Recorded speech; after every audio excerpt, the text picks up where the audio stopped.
Hello, hi, and welcome everyone. My name is Vishal and I welcome you all to Whiskas Academy. पिछली video में हमने जो है NCERT class 7th civics के chapter 1 on equality के बारे में पढ़ा और समझा था। इस वीडियो में हम जो है उसी चैप्टर के क्वेश्चन आंसर्स के बारे में जानेंगे और डिस्कस करेंगे। तो चलिए वीडियो को शुरू करते हैं। तो पहला क्वेश्चन है, in a democracy why is universal adult franchise important? The answer to this question is universal adult franchise is important in democracy as it is based on the principle of equality. It means that all adults, those who are 18 and above, citizens have the equal right to vote. It do not discriminate on the basis of social or economic backgrounds. It is an important aspect of democratic societies. तो यहाँ की इस question में हमसे पूछा गया है कि यूनिवर्सल एडल्ट फ्रेंचाइज जो है वो डेमोक्रेसी में क्यों इंपॉर्टेंट है। तो इसके बारे में हमने जो है अपनी कॉन्सेप्ट की वीडियो में बात की थी कि वो इक्वलिटी को प्रमोट करता है, सभी को जो है वो एक तरीके से पॉलिटिकल लेवल पे मतलब राजनीतिक स्तर पे जो है इक्वल राइट टू वोट के थ्रू जो है समानता इक्वलिटी को जो है प्रमोट करता है। तो ये समझा हमने question number 1। Now we are moving to question number 2। Question number 2 is read the box on article 15 and state two ways in which this article addresses inequality.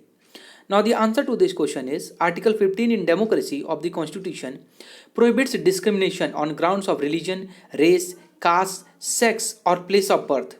The two ways in which this article addresses inequality are: first, it suggests states not to discriminate against any citizen on the grounds only of religion, race, caste, sex, place of birth or any of them.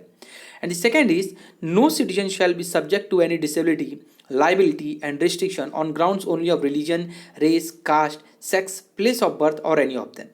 अब इस question में वही article 15 के बारे में बात की गई है, जो आर्टिकल 15 हमें ये बताता है कि जो है स्टेट जो है वो सिर्फ रिलीजन, रेस, कास्ट, सेक्स या प्लेस ऑफ बर्थ पे आधार पर किसी भी सिटीजन से कोई भेदभाव नहीं करेगा, डिस्क्रिमिनेशन नहीं करेगा। और आपकी बुक में ये एक बॉक्स दिया हुआ है, इसमें बताया गया है कि अब देखिए इसमें लिखा हुआ except from article 15 of the Indian constitution. अब आपको इस शब्द के बारे में जानना चाहिए कि एक्सेप्ट क्या होता है। ये मतलब होता है अंश या भाग, मतलब आर्टिकल 15 का यह भाग है, यह क्या कहता है? तो यह कहता है कि prohibition of discrimination on grounds of religion, race, caste, sex और प्लेस ऑफ बर्थ। पहला ये कह रहा है कि the state shall not discriminate against any citizen on grounds only of religion, race, caste, sex, place of birth और any of them. दूसरा कहता है कि no citizen shall on grounds only of religion, race, caste, sex, place of birth और any of them be subject to any disability, liability, restriction और condition with regard to. अब एक number है कि access to shops, public restaurant, hotels, places of public entertainment. और B कह रहा है the use of wells, tanks, bathing ghats, roads and places of public resort maintained wholly और partly out of state funds और dedicated to the use of generic public. मतलब यहाँ पे ये बताया गया है कि आर्टिकल 15 ये कहता है कि कास्ट, सेक्स, रिलीजन के आधार पर जो है किसी को भी जो है रिस्ट्रिक्ट नहीं किया जाएगा कहाँ जाने से, किसी भी शॉप में जाने से, किसी भी पब्लिक रेस्टोरेंट में जाने में, होटल या प्लेस या किसी पब्लिक इंटरटेनमेंट की जगह पे जाने में, या फिर किसी वेल के इस्तेमाल पे, किसी टैंक के इस्तेमाल पे, किसी बाथिंग घाट के इस्तेमाल पे, किसी रोड के इस्तेमाल पे या पब्लिक रिजॉर्ट को जो होली या पार्शली स्टेट गवर्नमेंट के द्वारा फंडेड या मैनेज्ड है। तो आर्टिकल 15 हमें बात करता है इक्वलिटी की। इक्वलिटी कैसी कि इक्वलिटी जो है वो किसी भी जो है जेंडर पे या रेस पे या रिलीजन पे जो है आधारित है और उस पर जो है रिस्ट्रिक्शन नहीं लगा जा सकता है। तो ये बात हो गई इस क्वेश्चन की। अब दूसरा क्वेश्चन क्या कहता है, दूसरे क्वेश्चन पर हम चलते हैं। तो दूसरा क्वेश्चन कहता है कि in what ways was Om Prakash Valmiki's experience similar to that of Ansaris. अब हमने दो कहानी समझी थी, एक ओम प्रकाश वाल्मीकि की और एक अंसारी की। ओम प्रकाश वाल्मीकि वो थे जो दलित थे और उनके साथ जो है उनके साथ एक डिस्क्रिमिनेशन होता है, और एक थी अंसारीज की जो रिलीजन के आधार पर डिस्क्रिमिनेशन होता है। तो यहाँ पे क्या कह रहा है, आंसर क्या है इसका कि in following ways Om Prakash Valmiki's experience was similar to that of the Ansaris. First is both of them discriminated by the society on the basis of their caste or religion। अब यहाँ बात वही हुई है कि ओम प्रकाश वाल्मीकि को जो है कास्ट के आधार पर डिस्क्रिमिनेशन फेस किया गया था और अंसारीज को रिलीजन के आधार पर डिस्क्रिमिनेशन फेस करना पड़ा था।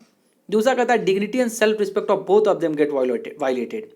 अब यहाँ पे देखिए डिग्निटी और सेल्फ रिस्पेक्ट, जाहिर सी बात है कि जब डिस्क्रिमिनेशन होगा तो आपका वायलेट होगा ही होगा। और तीसरा है कि both suffered from unequal treatment. ये भी बात ठीक है कि दोनों को अनइक्वल ट्रीटमेंट मिला था क्योंकि इनइक्वलिटी की बात हो रही है। तो ये था हमारा क्वेश्चन नंबर 3।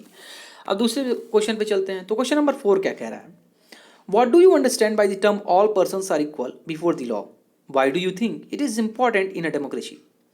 अब आंसर क्या है इस क्वेश्चन का कि the term all persons are equal before the law means that everyone will be given justice before law by treating them equal. From the president of the country to the common people, all are equal in front of law. It is important in a democracy because, first is, democracy suggests that no one should be treated on unequal basis because of their wealth, caste, color, religion, gender, etc. Now, second is, it also ensures that no one will be given more preference for the same crime. Third, it provides the people equal opportunity to defend themselves in public court irrespective of their socio-economic position. And the fourth, it also reflects the true nature of democracy. Question क्या पूछा है कि आप जो है all persons are equal before the law से क्या समझते हैं और क्या आप ये समझते हैं कि इंपॉर्टेंट डेमोक्रेसी में? तो हमने इसकी बात की थी कि हाँ all persons are before equal before the law के बारे में हमने समझा था कि अगर कोई डीएम है, जैसे मैंने जो एग्जांपल दिया था कि अगर कोई डीएम है अगर वो कोई हत्या करता है और एक मजदूर है वो कोई हत्या करता है तो दोनों को सेम प्रोसेस ऑफ लॉ से गुजरना पड़ेगा। तो यह यहाँ वही बात की गई है कि democracy suggest that no one should be treated on unequal basis because of their wealth, caste, colour, religion, gender. मतलब अगर आपने क्राइम किया है तो जो लॉ है वो आपको सेम ट्रीट करेगा, चाहे आप अमीर हैं, गरीब हैं, किसी भी कास्ट, किसी भी सेक्स, किसी भी रिलीजन से आते हैं। दूसरा कहता है कि also ensures it that no one will be given more preference for the same crime. वही बात है कि ऐसा बात नहीं है कि आप डीएम हैं तो आपको प्रेफरेंस कोई दी जाएगी, आपको एक मजदूर की तरह ही ट्रीट किया जाएगा उस क्राइम के लिए जिसने आपने कमिट किया है। तीसरा कहता है कि it provide the people equal opportunity to defend themselves in public court irrespective of their socio economic position. वही बात है कि अगर एक डीएम है उसको वकील रखने का अधिकार है, उसके पास पैसा है वो रख सकता है, लेकिन एक मजदूर के पास नहीं है तो उसको भी कानून का समान संरक्षण मिलेगा, मतलब उसको भी वकील मिलेगा। उसके पास पैसा नहीं है तो सरकार उसको वकील प्रोवाइड करेगी। चौथा कह रहा है कि it also reflect the true nature of democracy. यहाँ पे डेमोक्रेसी मतलब यहाँ दिखाया जाता है कि जो डेमोक्रेसी है, लोकतंत्र है, वहाँ इक्वल राइट सबको है, तो डेमोक्रेसी को ये प्रमोट कर रहा है। तो इस चैप्टर में यही 4 क्वेश्चन थे जो हमने डिस्कस किए थे। इस क्वेश्चन एंड आंसर की जो पीडीएफ है इसको प्राप्त करने के लिए जो है विस्कस एकेडमी के टेलीग्राम चैनल को आप ज्वाइन कर लें, और हर वीडियो जो पब्लिश होती है चैप्टर से रिलेटेड, कॉन्सेप्ट से रिलेटेड, उसकी नोट्स जो होती है वो भी आपको टेलीग्राम चैनल पे उपलब्ध हो जाएगी। तो इस वीडियो में इतना ही। होप करता हूँ कि वीडियो आपको अच्छी लगी होगी। वीडियो अच्छी लगी होगी तो वीडियो को लाइक करिएगा, शेयर करिएगा, चैनल को सब्सक्राइब करिएगा, और मिलते हैं ऐसी किसी बढ़िया सी वीडियो में। तब तक के लिए goodbye, take care, thank you, bye bye, have a nice day.